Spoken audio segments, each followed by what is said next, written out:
President Biden is visiting Michigan on Saturday as part of his America Back Together holiday tour. His administration says the theme celebrates the progress the U.S. is making in the fight against the coronavirus.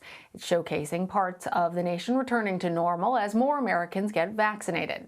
The administration will miss the president's 70% of adults vaccinated goal by July 4th, but it is still racing to reach as many people as possible as the more contagious Delta variant spreads.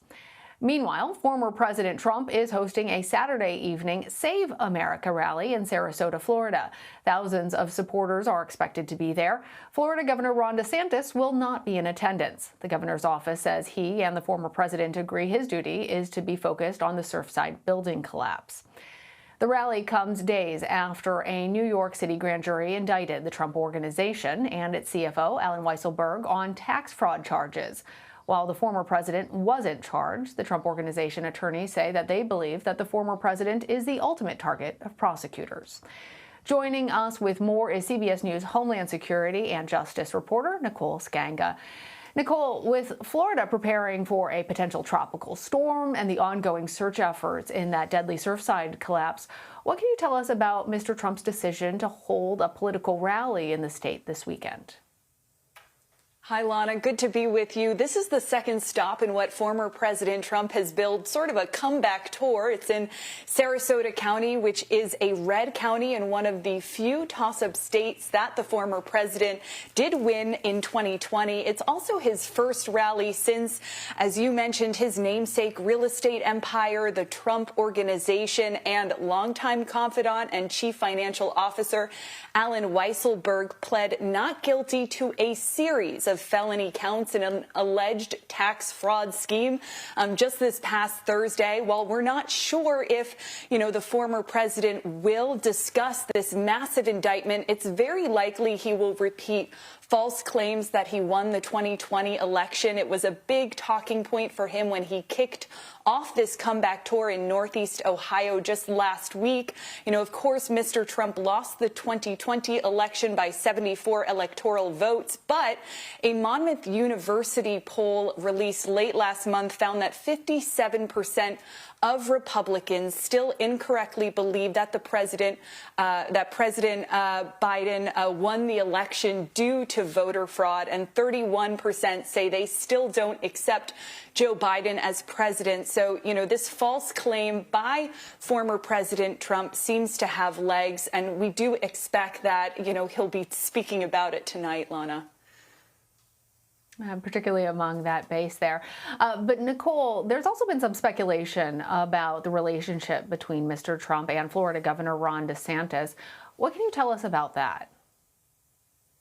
Yeah, that's right. And you mentioned it earlier. It is day 10 of this, search and rescue mission in Surfside, Florida, which is 200 miles southeast of Sarasota, the site of today's Trump rally. And, just this morning, we learned the death toll rose to 24. Another 124 people remain unaccounted for. Governor DeSantis reportedly telling Team Trump, to read the room in an effort to persuade the former president to come back to Florida later. Florida officials also grappling with, as you mentioned, Tropical Storm Elsa, which is due to make landfall in the state sometime early next week. But, Ron DeSantis, the governor, has been a big supporter of President Trump. He is seen as a potential 2024 rival in the presidential race if former President Trump decides to run again. And right now he's playing the game that many, GOP 2024 presidential prospects are, which is,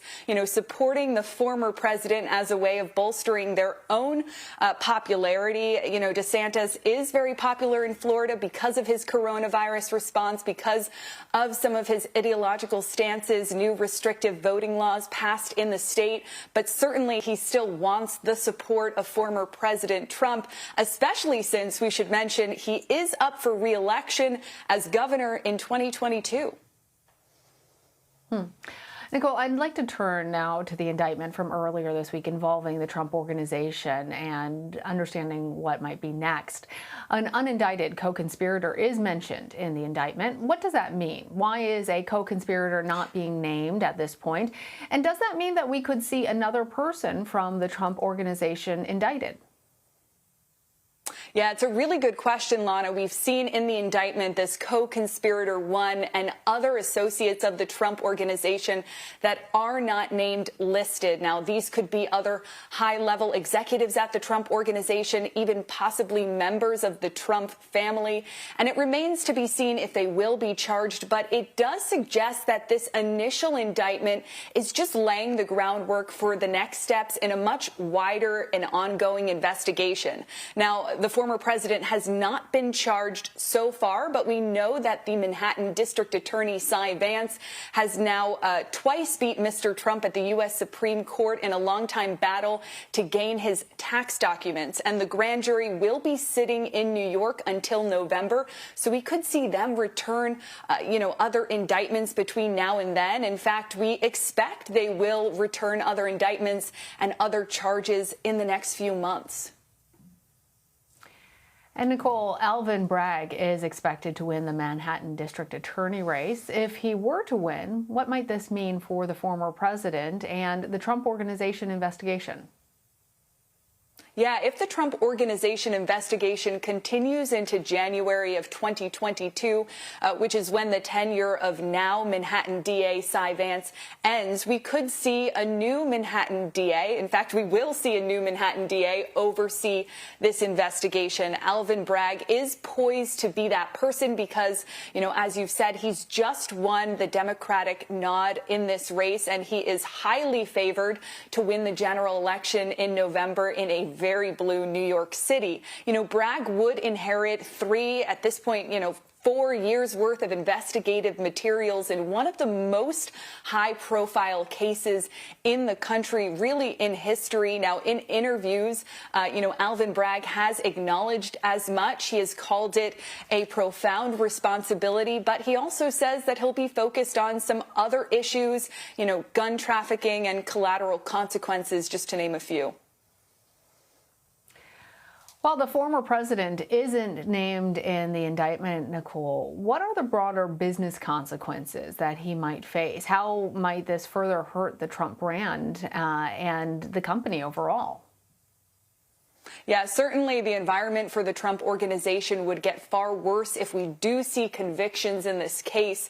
That is different from saying the former president himself is convicted, but this indictment is very serious. Looking through it, prosecutors describe a deliberate effort by senior executives at the Trump Organization to underreport their income and accept secret perks that did not show up on tax documents, alleging a scheme of tax fraud that lasted 15 years, Lana. Another thing to consider here, the Trump Organization and Mr. Trump himself face really big financial risks involving the company's current debt. The Trump Organization's debts are reportedly immense, and big loans often include clauses allowing the lender to demand full and immediate repayment if the borrower is indicted. So it remains to be seen if the Deutsche Bank or some of the other lenders we know about, that have current loans with the Trump Organization, have similar clauses, will make those demands. But certainly, that spells big financial trouble for both the Trump Organization, and the former president himself. Nicole, thank you. Thank you.